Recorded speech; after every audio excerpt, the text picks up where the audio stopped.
What's up guys, balik lagi sama gue di channel Freedom Kreasi. Pada kesempatan kali ini gue akan membahas sebuah film berjudul Hatchet, berarti sebuah kampak. Dirilis pada tanggal 27 April tahun 2006 di Amerika Serikat. Film ini bergenre horor, komedi, slasher. Film ini ditulis dan disutradarai oleh Adam Green, lalu diperankan oleh Joel David Moore, Tamara Feldman, Dion Richmond, dan masih banyak lagi.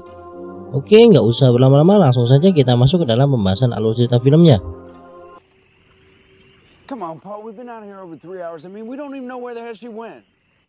Film diawali dengan dua orang pria yang kurang kerjaan. Mereka sedang berada di atas perahu kecilnya di tengah rawa. Ternyata mereka sedang memburu buaya aligator di sana. Pria tua itu bernama Samson dan pria satu lagi bernama Ainsley. Ainsley adalah putranya Samson. Saat mereka sedang fokus memantau si buaya, tapi ternyata Ainsley kebelet nguyuh. Lalu Ainsley nguyuh tanpa disangka-sangka. Saat Ainsley sedang enak-enaknya nguyuh, tiba-tiba si buaya itu muncul dari dalam air dan hampir saja menggeragot burung perkututnya, seketika membuat Ainsley ketakutan. Setelah itu, Samson menepikan perahunya ke pinggir rawa. Kemudian Ainsley melanjutkan kembali nguyuhnya, tepatnya di bawah pohon dalam hutan. Setelah Ainsley selesai nguyuh, dia berteriak memanggil bapaknya. Namun tak ada respon. Lalu ia mengeceknya dan ternyata bapaknya sudah menjadi potongan daging yang terjepit-jepit di atas perahunya, membuat Ainsley panik dan ketakutan. Kemudian ia menantang siapapun yang telah membunuh bapaknya itu untuk keluar dari persembunyiannya. Dan pada akhirnya Ainsley pun mati terbunuh dengan sadis oleh makhluk yang sangat mengerikan menunggu hutan rawa itu. Kemudian scene berpindah pada perayaan pesta Mardi Gras, yang gue sendiri nggak tahu maksudnya dari pesta ini apa. Pakai segala pada udah maning, susunnya pada diumbar-umbar, tas selomot nganggut cangkem lah kaos pada hahaha. Di sana ada dua orang pria. Dia bernama Ben dan dia bernama Marcus. Ben dan Marcus adalah seorang sahabat. Mereka lebih memilih untuk meninggalkan pesta syahwat itu dan lebih berminat untuk mengikuti sebuah tur ke rawa berhantu yang terletak di kawasan New Orleans. Sebelum mereka berangkat, Ben dan Marcus menuju ke sebuah tempat pemandu wisata. Di sana mereka bertemu dengan seorang sutradara utek cabul. Dia bernama Doug Shapiro bersama dua artis cantiknya. Mereka bernama Misty dan Jenna, yang sedang melakukan rekaman natskal sambil memperlihatkan sustakal, susu tanpa kaleng, hahaha. Setelah itu, Ben dan Marcus bertemu dengan seorang pemandu wisatanya. Dia bernama Shaun. Mereka harus mengeluarkan kocek sebesar $40 untuk melakukan sekali perjalanan tur ke rawa berhantu. Singkat cerita, Ben dan Marcus bersama peserta yang lain pergi menuju rawa berhantu menggunakan bis dan dipandu oleh Shaun. Di sini gue persingkat aja ya. Di dalam bis, Marcus duduk bersama Jenna. Lalu Ben duduk bersama seorang wanita yang agak jutek dan pendiam. Dia bernama Mary Beth. Kemudian ada seorang pasutri. Dia bernama Jim dan istrinya bernama Shannon. Singkat waktu, akhirnya mereka semua sampai di tepi rawa. Kemudian mereka semua menaiki kapal untuk menuju ke rawa berhantu. Saat mereka ingin berjalan, tiba-tiba dari kejauhan ada seorang pria sambil berteriak kepada mereka semua. Pria itu mengingatkan mereka bahwa jangan ke hutan rawa itu, dikarenakan tempat itu telah ditutup dan sudah banyak memakan korban. Tapi mereka semua orang menggubris babar blas. Lalu Shaun menjalankan kapalnya. Saat di dalam perjalanan di tengah rawa, tiba-tiba kapal mereka menabrak sebuah batu, membuat kapalnya tidak bisa berjalan atau gancet dan juga mengalami keborotan. You know borot? Bocor. Shaun berusaha mencoba untuk membebaskan perahu itu dari batu, namun usahanya sia-sia. Hujan pun turun dengan sangat deras, membuat kapal mereka sedikit demi sedikit tenggelam. Jim, si pria tua, dengan gagah berani, dia mencoba menyeberang ke pinggiran melalui batang pohon yang terbentang. Tapi saat Jim sedang mencoba menyeberang, tiba-tiba dia terpeleset dan kakinya masuk ke dalam air. Saat itu juga salah satu kakinya Jim dicokot oleh seekor buaya. Beruntungnya Mary Beth membawa sebuah pistol, kemudian langsung menembakkan ke arah buaya tersebut. Jim selamat, namun kakinya terluka cukup parah akibat cokotan buaya tadi. Setelah itu, akhirnya mereka semua menepi di sebuah hutan, tepatnya di dekat sebuah rumah tua yang sudah tak berpenghuni.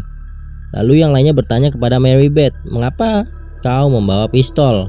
Kemudian Mary Beth menjawab bahwa hutan ini tak aman, dan tujuan dia mengikuti tur hantu ini adalah untuk mencari bapaknya dan abangnya yang hilang tak pernah kembali saat mereka memasuki hutan rawa ini. Lalu Mary Beth juga bercerita tentang asal-usul yang terjadi di hutan ini.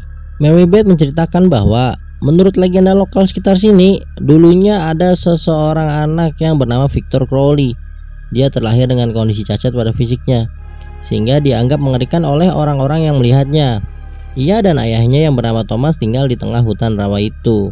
Pada malam Halloween, ada sekumpulan anak-anak yang datang ke tempatnya Victor dan melemparkan petasan yang berubah menjadi api dan membakar rumahnya. Kemudian sang ayah yang mencoba membuka pintu itu dari luar menggunakan kampak, namun tak tahu kalau sang anak tengah bersandar di pintu itu. Victor pun mati terkena kampak oleh ayahnya. Lalu ayahnya mengalami rasa bersalah selama bertahun-tahun karena secara tidak sengaja membunuh anaknya sendiri. Hingga pada akhirnya ayahnya pun mati. Setelah kejadian tragis itu, secara resmi rawa itu ditutup dikarenakan banyak yang mengatakan bahwa di hari kematiannya Victor Crowley akan datang kembali, dan ia akan membunuh siapapun yang mendekati rumahnya dan masuk ke dalam hutan rawa itu. Tapi sayangnya, setelah Mary Beth bercerita, banyak dari mereka tidak percaya dan menganggap omong kosong. Setelah itu, Shannon mengajak dan merangkul Jim yang sedang terluka untuk beristirahat di rumah tua itu. Mary Beth dan yang lain sudah melarangnya bahwa tempat itu berbahaya, tapi Pak Sutri itu ngeyel, ya wis di zona baik. Karena rumah tua itu adalah rumahnya Victor Crowley. Saat Pak Sutri itu sudah hampir mendekati rumah tua itu, tiba-tiba dari dalam rumah itu keluar monster yang mengerikan sambil membawa kampak. Dia adalah Victor Crowley. Lalu tanpa basa-basi, Victor langsung mengampak Jim di bagian lehernya hingga petil. Kemudian Victor juga membunuh istrinya dengan sadis dengan membelah bagian mulutnya menjadi dua. Kemudian dari kejauhan Mary Beth menembak Victor dengan 2 kali shoot, membuat Victor tepar sementara. Lagi dan lagi, ditinggal begitu saja, dasar combrok, banyakan micin, hahaha. Sementara itu, Doug, si sutradara cabul, bersembunyi di dalam semak-semak. Dirasa menurut dia sudah aman, Doug lalu keluar dan eng. Ternyata di sana sudah ada Victor yang siap eksekusi. Seketika Victor langsung memutar kepalanya Doug hingga petil. Scene berpindah pada rombongan band Mary Beth dan kawan-kawan. Di sana mereka sedang berjalan bersama mencari jalan keluar. Kemudian Jenna menemukan tas kamera milik Doug Shapiro. Lalu Ben membukanya. Ternyata Ben menemukan sebuah kindim, senter dan identitas asli dari si Doug. Ternyata Doug adalah seorang sutradara gadungan atau cabul. Jenna dan Misty ternyata telah ditipu. Doug melakukan rekaman syahwat itu hanya untuk kepentingan pribadinya saja. Mungkin salah satunya untuk colai ya, membulah hanya dia yang tahu. Hahaha. Tak lama setelah itu, mereka menemukan Doug yang sudah mati, membuat mereka semua berteriak ketakutan. Lalu mereka kembali berjalan. Tapi setelah mereka sadari, ternyata mereka hanya berputar-putar saja di tempat itu dan kembali lagi ke tempat awal mereka datang, yaitu di dekat rumah Victor Crowley. Kemudian, Mary Beth dan Ben mencoba masuk ke dalam gudang itu untuk mencari sebuah senjata, dan yang lainnya menunggu di luar. Saat di dalam, Mary Beth menemukan fakta mengejutkan. Dia melihat mayat bapaknya dan abangnya, seketika membuat Mary Beth menangis. Kemudian Ben berusaha untuk menenangkan Mary Beth dan mengajaknya keluar dari tempat itu sambil Ben membawa senjatanya patkai. Di sisi lain, Marcus, Shaun, Jenna, dan Misty dikagetkan dengan kemunculan Victor tepat di belakang mereka. Berhubung Jenna yang terdekat, otomatis Jenna yang dieksekusi terlebih dahulu menggunakan mesin memotong kayu. Tapi saat Victor sedang mengeksekusi Jenna, Mary Beth yang melihatnya dengan penuh emosi seketika langsung menimpiling Victor menggunakan skop hingga terjatuh. Tapi gobloknya Shaun bukannya kabur, dia malah mencoba mengambil skop tersebut. Victor dengan sigap langsung mengambil skopnya dan membunuh Shaun menggunakan skop. Alhasil, Jenna dan Shaun sudah tewas terbunuh oleh Victor. Tinggal menyisakan Ben, Mary Beth, Marcus, dan Misty yang sudah melarikan diri dari tempat itu. Kemudian, mereka berempat memiliki rencana, yaitu dengan membakar Victor. Mungkin dengan cara itu dia bisa mati. Lalu Ben kembali lagi masuk ke dalam gudang untuk mencari sebuah bensin. Misty, Marcus, dan Mary Beth berjaga di luar. Marcus dan Mary Beth mencoba mengalihkan perhatiannya Victor dengan cara mereka berteriak nyerocos rak karuan. Ternyata Victor malah mengeksekusi Misty duluan dengan memutilasi tubuhnya. Saat Victor ingin menyerang Ben, tiba-tiba Mary Beth datang dan menancapkan benda tajam di bagian kepalanya Victor. Lalu Ben menyirami tubuhnya Victor menggunakan bensin yang ia temukan dan melemparkan korek ke arahnya. Seketika Victor terbakar. Di sana Ben, Mary Beth, dan Marcus merasa lega karena berhasil membunuh Victor. Eits, tunggu dulu. Wahai para penonton, jangan senang dulu. Masih ada kelanjutannya. Memang namanya nasib sudah menjadi bubur ya begini. Tanpa disangka-sangka hujan pun turun. Nah, sampai di sini kalian sudah bisa membayangkannya kan? Akan seperti apa kelanjutan ceritanya? Hahaha. Sangat menjengkelkan buat gua. Gergetan gua sama sutradaranya sengke. Haha, sial. Hujan turun dengan sangat deras, membuat api yang membakar tubuhnya Victor pun padam. Ben, Maribeth, Markus tak mau menyia-nyiakan waktu. Mereka bertiga langsung pergi dari tempat itu. Singkat cerita, Victor berhasil menemukan mereka bertiga. Lalu Victor membunuh Markus dengan mematahkan badannya dan juga kedua tangannya. Ben dan Maribeth kemudian berlari, tapi tak berselang lama Victor kemudian mengambil salah satu besi pagar dan melemparkannya ke arah Ben.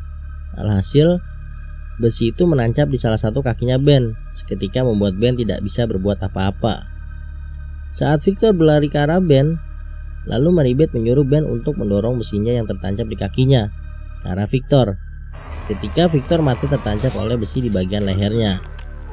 Setelah itu, mereka berdua menemukan sebuah perahu dan pergi meninggalkan hutan rawa itu. Tapi gua gedeknya, bukannya lanjut jalan malah dadakan mandek nang konojan lah. Apa sing diobrol? Ya wis, akhirnya Maribeth ditarik dari dalam air oleh Victor. Seketika Maribeth tenggelam dan tersangkut akar pohon di dalam air. Tapi Ben tidak tinggal diam. Dia mencoba untuk mengulurkan tangannya ke dalam air, dan akhirnya Maribeth berhasil melepaskan diri dari jeratan akar tumbuhan itu dan mulai menggenggam tangannya Ben. Tapi saat Maribeth berhasil naik ke permukaan air, ternyata Maribeth terkejut karena mengetahui bahwa Victor yang menolongnya menggunakan tangannya Ben yang telah dimutilasi oleh Victor. Dan film pun berakhir. Ending yang menjengkelkan dan tak terduga, gegeti pokoknya lah. Haha. Menandakan